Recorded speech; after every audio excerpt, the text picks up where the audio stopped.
you post a selfie or a picture on Instagram or Facebook, you know, there are a lot of people that are quick to comment or like it right away. And are you guilty of popping on there and seeing how many likes you have? Well, what if they're not coming in fast enough? If you can believe it, there are some teens and millennials that are just fixated on the number of likes they get on any picture. It's being called the 100 Club. It's something millennials know all too much about. And joining us to talk by Skype is millennials researcher Jason Dorsey. Thanks for being with us, Jason. Good to have you. Thank you for having me. Glad to be here. Hope you like this Skype. I do. We are, justifying you. We're justifying you. Let's talk about this 100 Club. Is this really something that millennials even know that they're participating in, or have we named this? Oh, no, there's a lot of awareness around it. I mean, if you don't hit 100, you're going, am I not popular? Do people not like me? And in fact, with the younger group, the teens and tweens, it's almost epidemic in the sense that when they post something, it's not like you or I, maybe we post it and we come back to see it tomorrow. Like, they're sitting there watching how quickly am I adding likes? Are people commenting? Are they sharing?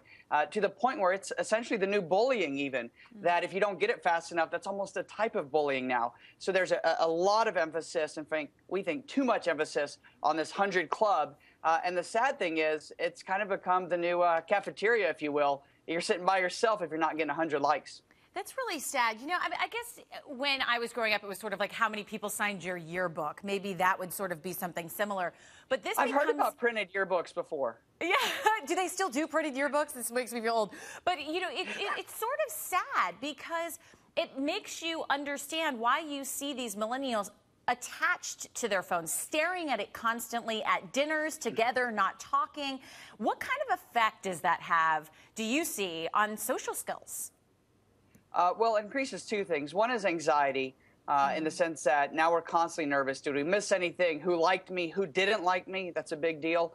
On social skills, what it does is it takes us out of the moment. We're no longer looking around, having conversations. You know, our eyes are staring at a screen. You've seen this. You see young people walking into walls.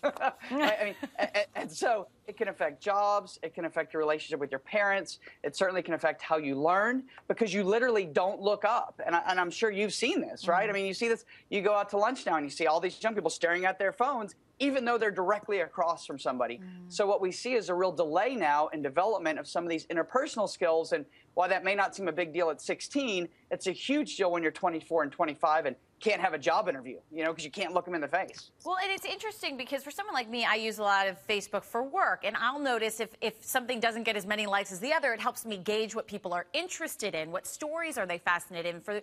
For millennials, it's really dependent on whether or not people like them. And there's an interesting study last year by the University of Michigan. The more people actually checked Facebook, the worse they felt about their lives. So isn't that interesting? The more likes you get, possibly the worse you feel, even though you think it's validating you. Talk about a psychology mess. Yeah, and the irony with that is the more likes you get, the higher your expectations become. You know, you use it on your Facebook, which is great because you want to gauge interest and so forth. But if they're literally, you take it as they're liking you or not liking you, okay, you got 50 on the last one, oh, this one only got 20. Like, that's a real, it affects your self-esteem, it affects your self-confidence, because, now you're looking for external validation. And to put it in the context of your yearbook that you talked about getting signed, the yearbook only came out once a year, right? That was it. Well, this is something that's real time every day, and it never goes away. And the worst part is it follows you. I mean, it literally follows you. And it's not like you can then delete the post, because now you're even more embarrassed that you didn't get the likes. You had to delete it and people notice. So it just becomes this perfect storm of really taking you out of the moment, raising your anxiety, and conditioning you to do things and look for things that are not necessarily helpful or real in relationships. These aren't the kind of people that if you have a flat tire, your 100 likes, you're going to come out there and help you. You know what I mean? And yet that's what the focus becomes. And we think it's could have really detrimental long-term effects. Yeah, and you make the really good point that, they're putting it up there and they're looking at it instantly. They're looking for that validation, constantly. And it becomes sort of the bullying. If you don't get those 100 likes, you're considered uncool. Jason Dorsey, always great to have you. You have a great rest of your weekend. Thank you. Thank you. I'm going to like this when I see it. We'll post it and see how many likes we get.